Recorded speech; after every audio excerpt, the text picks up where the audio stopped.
Hi there, you just watched 5 clips that have nothing to do with each other, except that they have everything to do with each other. Let me explain.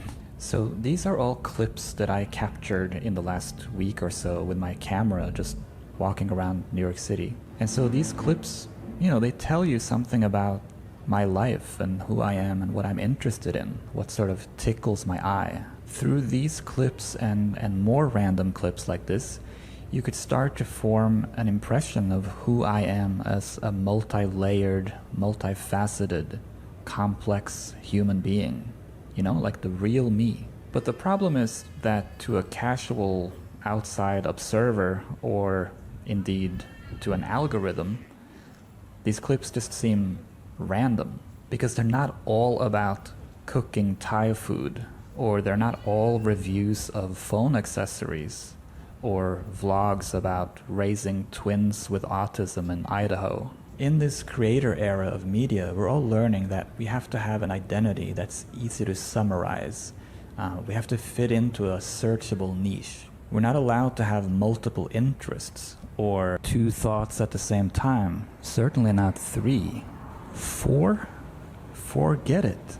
If you're an artist, you have to be the cute girl who does pink paintings of cupcakes, or you have to be the bearded man who does old-timey black and white logos. And you have to be that limited character in video after video, endlessly painting or designing the same thing over and over and over again. If you want to be discoverable, you have to be recognizable. You have to keep being the same character so that people can pick you out from a crowd.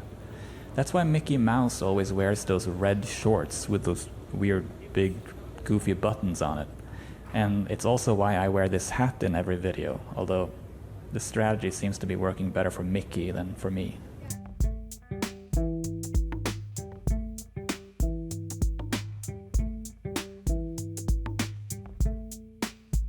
It's a really bad idea for me to play guitar in this video, because this is not a guitar channel.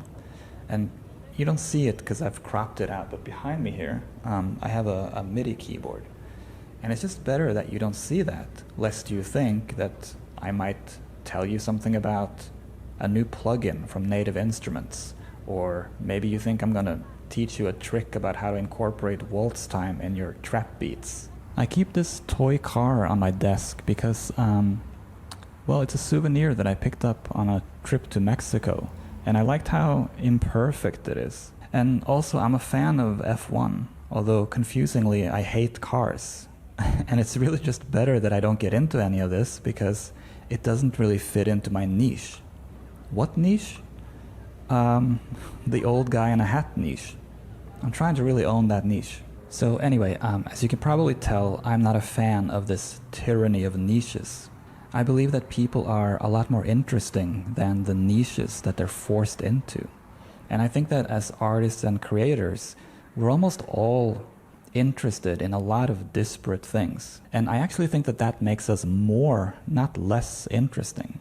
I think any good designer is a good designer not so much, or at least not only because they've studied design, but because they've studied the world, the whole world, not just some easily defined corner of it. So for the rest of this video, I'm just going to show you some truly random shit I enjoyed in the last week or so.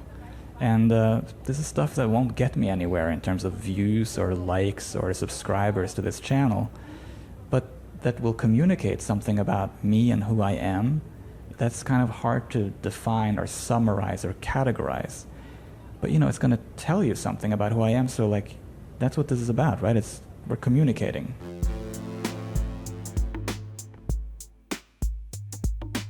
So first I wanted to show you this accidental shot I captured. It only lasts a second or two, so I looped it 1 trillion times here. But this shot would be a meaningless thing to put into a video because, how are you going to categorize this? But look how beautiful it is in its own chaotic way. There's this grain to it as the camera struggles to make sense of what it's accidentally capturing. It's just this beautiful blur of in-betweens, like in-between meaning, in-between niches, you might say. I love this. And then this here is a small society of pigeons that live on 96th Street. I don't know why they all hang out there, like they own the place, but they do. It's just teeming with them, and they're not fussy about toilet hygiene. I probably caught 2 or 3 strains of bird flu while capturing this footage, but it was kind of worth it to get up close, you know, to see what they look like when you're on their level. And then I randomly came across this guy, and he was spreading so much joy in the street. I was really impressed, thinking about all the gear he's lugging around to create this experience, you know, including all those dancing creatures. And he really got strangers to dance. I find people with this kind of can-do energy really inspiring. Oh yeah, and then I wanted to show you this scene that I've been walking by a couple of times. As far as I've been able to figure out, those tubes are providing air into this building. It seems sort of dystopian to me, like it's a moon colony or something, but it's also just aesthetically intriguing, I think. And then here's a building with these climbing gold figures all over it. Pretty cool, right? And then this sort of deconstructed restaurant dining shed situation seemed quite, I don't know, New York is like a free art exhibit sometimes, you know? It's really not sure what's going on here. And I could say the same thing about this pink bear who's just chilling out or maybe tripping out. I love the available seating around him too, inviting you to just kind of vibe with him. I mean, what a scene. And finally, I'll show you a collage of advertising posters. Torn posters around the city is honestly like my favorite genre of art. I should probably make a whole video about that 12 people will watch. Anyway, we're deep enough into this video by now that I can probably just drop the pretense that this video is about anything in particular. It had to have a title and a thumbnail and a description, and I had to seem like I had a point to make in the beginning, but now that you're here, why don't we just hang out? I mean, I think you get the gist of what I'm on about, right? It's just kind of exhausting to always have to have a clear storyline. I feel like that's not really how life works. Like, when you hang out with friends and you talk to them, the conversation will just kind of ebb and flow in all kinds of incomplete directions. And then afterwards, you think about all of those fragments and you try to add them up to some kind of cumulative meaning. It's not like it was all prescribed or pre-written.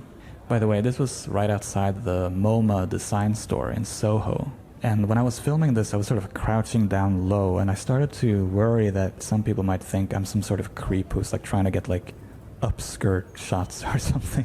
If someone confronted me and asked me like what I was doing, how would I even explain this? It's like, no, I'm actually filming this poster thing, and I'm gonna put myself on that poster, and then I'm just gonna be talking on YouTube. Maybe they'd ask me what I talk about on YouTube, and I'd be like, I really don't know.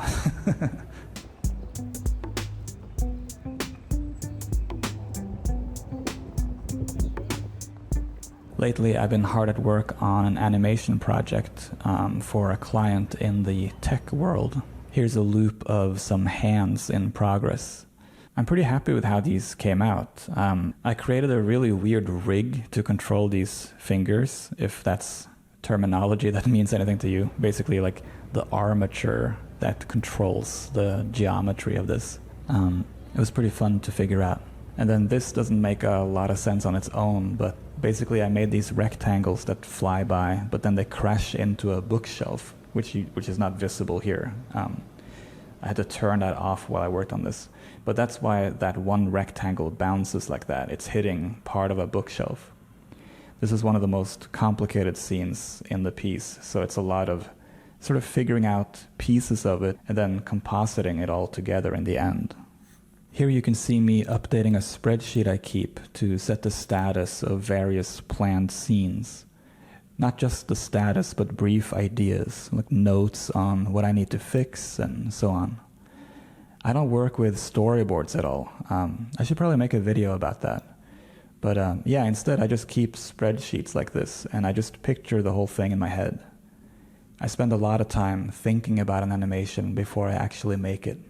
This is actually a finished little film by now, but I can't show you that yet. But yeah, that's what I've been working on, along with a couple of smaller design projects for my regular design client, the one I spoke about in my previous video. Not that you watched that, although, you know, it's not too late. You can go back.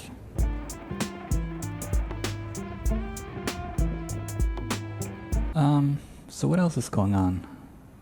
Oh yeah, in the next few days I hope to maybe make it to, there's a Wayne Thiebaud exhibit on the Upper East Side someplace.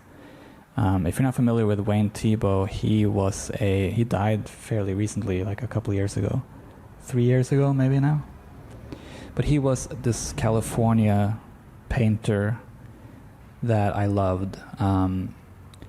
He's most famous for painting like display cases of cakes and like sweets and stuff. And also some beautiful San Francisco street scenes.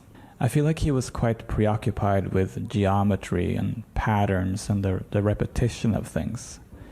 In some ways, you could probably draw a very, very faint, diffuse and abstract line between what he was doing and that looping sequence that I showed you earlier.